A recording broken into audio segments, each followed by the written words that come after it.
자, 15번을 보시면요. 다음 중에서 법률행위의 효력의 차이가 나는 것, 이 효력이라는 것은 뭐죠? 여기서 보면 효력 규정이하고 그다음에 단속 규정에 대해서 살펴봐라 이 말이죠.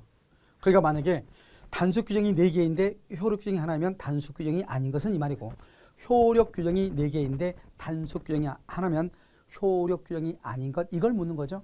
자, 1번 개업공중사 등의 중개의뢰인과 직접 거래죠. 그럼 직접 거래를 금지하고 있죠. 그럼에도 불구하고 하게 되면 어떻게 한다? 이것은 단속 규정이죠. 단속 규정으로서 그 자체는 유효가 되죠. 거래 자체는. 갑과 을 사이에 명의신탁이죠. 우리가 부동산 실명법 제4조에 보면 1항에 보면 4조 1항은 명의신탁 약정은 무효로 한다. 무효로 한다. 그러니까 효력 규정이죠. 효력 규정. 여기는 단속 규정이고 여기는 효력 규정이죠. 아직은 뭘 묻는지 모르겠죠. 하나 더 봐야죠. 부동산 거래 신고에 관한 법률상 토지거래 허가. 아까 내가 말했죠. 허가라고 하는 말에 나오면 무조건 무슨 규정이다? 효력 규정이라고 그랬죠. 아, 그러면 뭘 할 수 있죠? 다음 중에서 효력 규정이 아닌 것은, 무효가 아닌 것은, 이걸 묻는 거네요. 그러니까 정답은 1번이 되겠죠. 자, 2번에 3번은요. 4번 제3자가 타인의 동의를 받지 않고 타인을 보험계약자 및 피보험자를 체결한 생명보험계약이죠. 이러면요. 생명보험계약은 어떻게 해야 돼요? 보험계약 체결 당시 누구의 동의가 있어야 되는 것이죠? 그것은 피보험자의 서면 동의가 있어야 돼요. 그렇지 않으면 그것은 효력이 없는 거예요. 아시겠죠? 계약 체결 당시.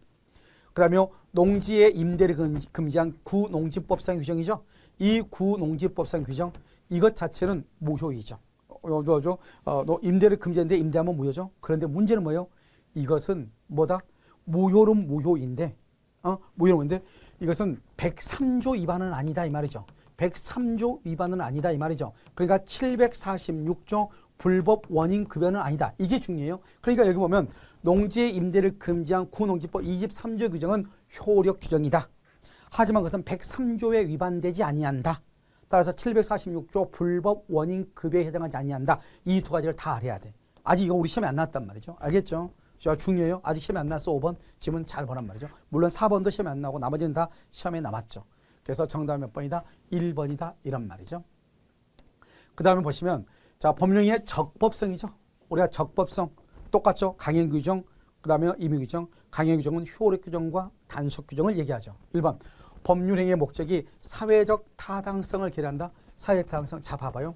일단 목적이라는 것은 먼저 확정이 돼야 되죠. 확정성, 그 다음에 가능성, 그 다음에 적법성, 그 다음에 사회적 타당성이 있어야 되는 거예요. 타당성이. 자, 여기서요. 하나라도 이것이 갖추지 않으면 무조건 다 무효가 돼. 하나라도 갖추지 않으면 무조건 무효가 돼. 알겠죠? 네 가지 다. 그럼 보면 타당성을 결의했죠? 그럼 이건 무효예요. 넷 중에 하나라도 없으면은 무효라니까요. 그런데 강행법규에는 위반되지 않아도 필요 없어. 강행법규가 이게 적법성이잖아요. 강행법규에는 위반되지 않았어도 타당성이 없으면 그건 무조건 무효가 되는 거예요. 우리는 어떻게 한다? 법에 위반되지 않으면 무조건 유효다. 이렇게 착각할 수 있잖아요. 그건 아니다 이 말이죠. 2번 강행규정을 위반한 법령에는 강행규정을 위반했다. 그럼 뭐죠? 이것은 무효죠. 자, 그러면 우리가 무효의 3대 원칙 중에서 제일 중요한 게 뭐예요? 무효는 성립 당시부터 효력이 없다. 성립 당시. 무효는 성립을 했는데 성립 당시부터 효력이 없어요. 두 번째요. 무효는 누구든지 무효라고 주장할 수 있어요. 무효는요. 영원히 언제까지나 무효가 돼요. 그래서 무효인 것을 추인해도 유효가 된다 안 된다? 안 된다. 아시겠죠? 그런데 여기 보시면 강행규정을 위반한 법률에는 당사자의 주장이 없어도 알겠죠? 법원이 직권으로 판단한다. 강행규정은 직권으로 판단하는 거예요. 그래서 우리가 강행규정하고 소멸시효, 그 다음에 우리 능력에 관한 규정, 능력 이런 것은 법원이 직권으로 판단하는 거예요. 자, 3번은요. 공인중개사 자격이 없는 자가 우연한 기회에 단일에 이게 중요하죠. 키워드는 타인 간의 거래기를 중개했다. 이건 강행법규 위반이 아니죠. 이걸 우리 뭐라 하죠? 우리가 중개업이란 것은 뭐죠? 계속적이고 반복적이 돼야 되죠. 알겠죠? 그 다음에 뭐라 한다? 유상성이죠. 어떤 대가를 얻어야 되는 거잖아요. 그런데 업이란 건 뭐냐? 업의 가장 중요한 것은 계속적, 반복적이죠. 그런데 여기는 단일이라고 했단 말이 무슨 말이죠? 중개업을 업으로 삼지 않았다. 중개행위를 업으로 삼지 않았다. 이 말이잖아요. 그래서 강행법규 위반이 아니다. 이렇게 얘기하는 거예요. 4번은요. 강행법규에 위반하죠. 우리가 말하는 강행법규라는 것은 위반이라 말할 때 판례가 어떤 걸 얘기하죠? 그건 효력 규정을 얘기한다 이렇게 얘기했죠.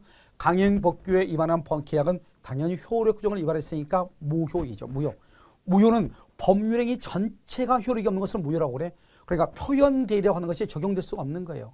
여기요 비진이고 뭐고 이런 것이 적용될 수가 없는 거예요. 왜? 이미 강행법규에 위반됐다고 하는 것은 그 법률행위 전체가 무효이기 때문에 뭐 비진이 표시니 통정의 표시니 표현 대리니 이런 말이 나올 수가 없는 거예요. 왜? 이미 효력이 없으니까. 아시겠죠? 5번 미성년자의 법률행위에 대해서 법정 대리의 동의 그것은 효력 규정이다 이렇게 나와 있죠. 그것을 특별 효력 요건에 속해. 특별 효력 요건. 특별 효력 요건에 뭐가 있죠? 여러분요. 첫 번째 대리권이 있죠. 그다음에 허가에 관한 규정. 허가. 알죠? 조건하고 기한. 그다음에 미성년자가 법률행위 할 때 법정 대리의 동의. 이런 것들이 다 뭐라 한다? 효력 요건이다. 이렇게 얘기하죠. 그래서 효력 규정이다. 이렇게 표현을 하는 것이에요. 무슨 말인지 알겠죠? 그래서 정답은 뭐다? 정답은 여러분 1번이 틀린 것이다.